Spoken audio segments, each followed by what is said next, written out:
watching the station covering all of the DMV. This is DC News Now. Thank you for joining us for DC News Now at 4. I'm Mark Hall. And I'm Annalisa Gale. You're taking a live look outside on this DMV First Warn Day at Roslyn, Virginia now. And it still feels like temperatures are in the triple digits there. You won't see any relief until potential storms potentially later this evening.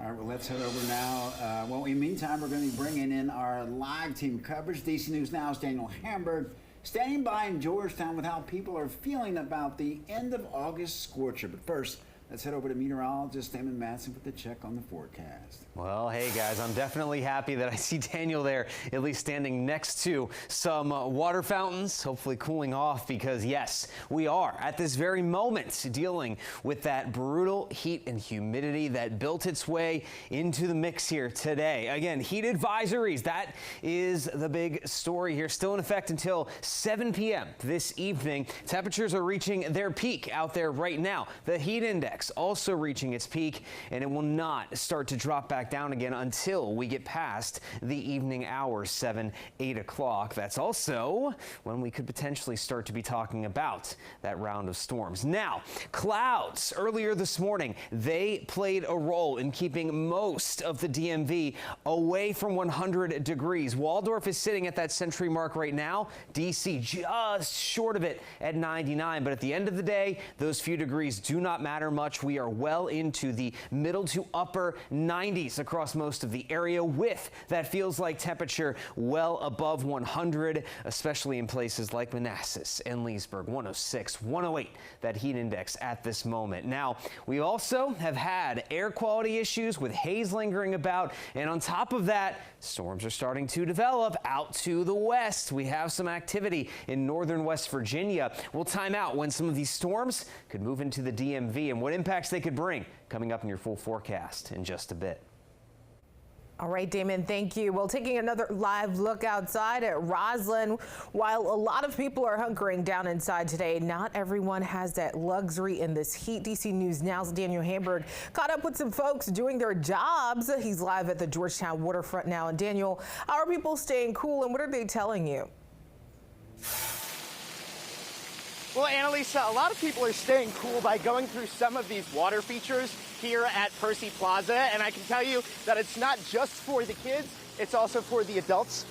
It's nice to stay cool in these triple-digit feels-like temperatures, but it is not always so simple for people to do their jobs in this heat, of course. We caught up with a couple people today, one of those including a dry cleaner who said that they actually turned off their presses a little bit early, even though they still have to make money and they still have to work in that heat. And we also talked with a mechanic over at Metro Motor in Georgetown, telling us it's almost impossible to get away from the heat with the bay doors open and the cars being so hot, but they are doing their best to stay cool. Have the fans blowing on you all the time. I mean, we probably drink a gallon and a half of water a day. If it gets real hot, we'll go up front, sit in the AC for a little bit, cool off. So that was very nice, I have to tell you, to walk through that water right there, because that triple-digit feels like temperature is really getting to all of us out here. So if you do have to come out, make sure you bring some water to drink with you, especially if it has something with electrolytes in it, even better. We're live at Georgetown Waterfront. Daniel Hamburg, DC News Now.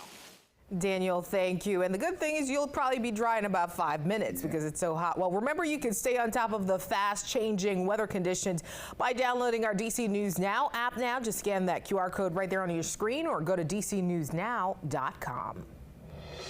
Developing now in Maryland, a Prince George's County teacher remains behind bars charged with crimes against young children. Mark Cobb is accused of sexual abuse of one of his students, just 9 years old. We want to warn you that you may find some of the details you're about to hear disturbing. DC News Now's Dave Laval joins us from the Cooper Lane Elementary School in Landover Hills. Dave. Hey, Mark, gotta tell you, these papers, the charging documents, definitely difficult to read. They say Cobb and the unidentified student first texted each other in June of last year. It lasted until earlier this month. The charging documents say the victim sent Cobb naked pictures of herself after he asked for them. During one of the conversations, according to the court papers, he indicated he wanted to have sex with the child. She met with Prince George's County police investigators on Sunday to report what happened. Investigators with the Special Crimes Division met with Cobb Monday, in which he is said to have admitted to the crimes. They searched his home in Bowie and again, according to the documents, found several hundred files of child pornography on his computer. The state's attorney, Aisha Brayboy, spoke to reporters following today's bail hearing. To know that there was someone in our school system who preyed upon young children it's unthinkable.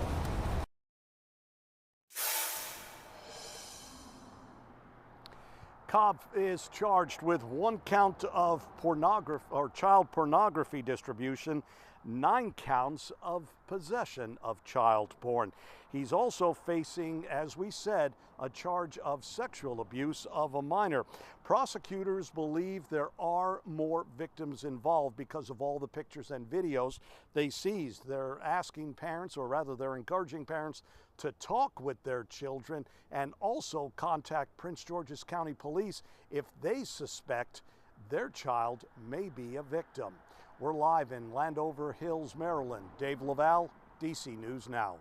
All right, Dave, thank you. New at 4 Long Island couple has pleaded guilty to several charges 2 years after 2 Maryland sisters were killed in a fire at their rental home. Lindsay and Jillian Weiner from Potomac were trapped in a Hamptons vacation home with their family in August of 2022.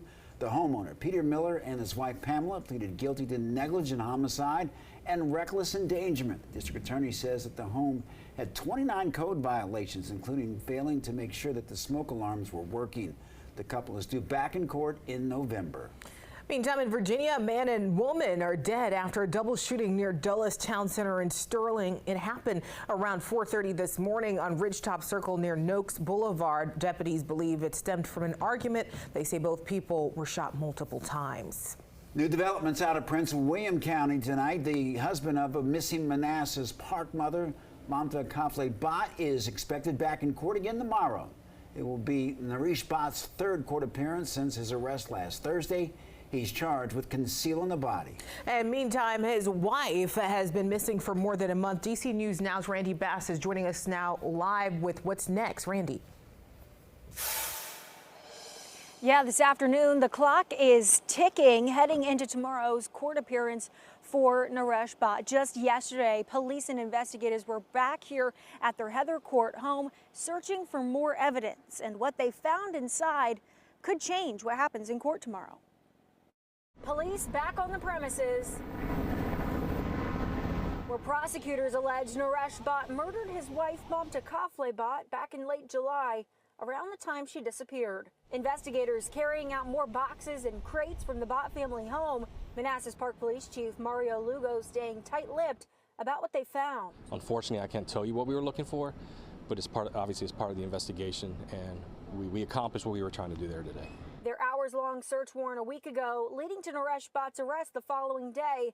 He faces charges for concealing a dead body, but no body has been found. We talked with former U.S. Attorney for the Western District of Virginia, John Fishwick, about the ins and outs of a case like this. But I think it's a very smart move by the Commonwealth Attorney. They want to make sure that no evidence is destroyed. They want to make sure that he doesn't, if he has killed his wife and moved her body, they want to make sure that he hasn't moved it again. The public defender representing Naresh Bhatt filed a motion to advance and waive a preliminary hearing that was set for October, and there's now a new court date tomorrow, Thursday, to handle this matter. What does this mean, and why would his public defender do that? I think the effort by the defense team will probably be to get his client out on bond, but probably the effort is to say you don't have a body, therefore this case should be dismissed. He should be free. I think that's going to be a challenge, though. I think a judge is going to be unlikely to do that. And as for what's next for police? We're still looking for Mamta. It doesn't end. It doesn't end with an arrest for police working this case, and it certainly doesn't end with an arrest for supporters and friends of Mamta Kafle Bhatt. We checked those Facebook groups that have been quite active As this case develops, those friends and supporters say they're going to be right back in the Prince William County Courthouse tomorrow for that hearing at 9 a.m. In Manassas Park, I'm Randy Bass, DC News Now.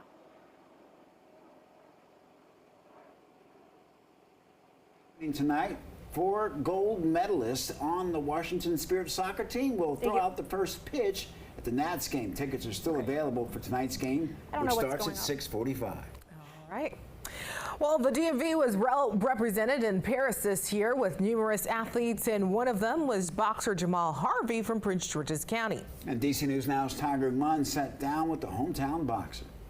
From Oxon Hill to training right here in Upper Marlboro to Paris, the journey for boxing phenom Jamal Harvey has been an exciting one, and one that only recently the young boxer has wrapped his head around. Hit me like 2 days ago. I posted on my story, like, I really went to the Olympics. Like, that's not supposed to happen where I come from, and it was just surreal, and electric, because I was around a whole lot of stars from the U.S. Everybody was just under one roof. Knowing how far you came, how far you made it, a whole bunch of the elite athletes in the world under one roof, it just make you feel a little bit better about yourself. Harvey was exposed to some of the greatest athletes on the planet in his trip, and he found some DMV athletes as well. Kevin Durant, even talked to him, he even knew about me.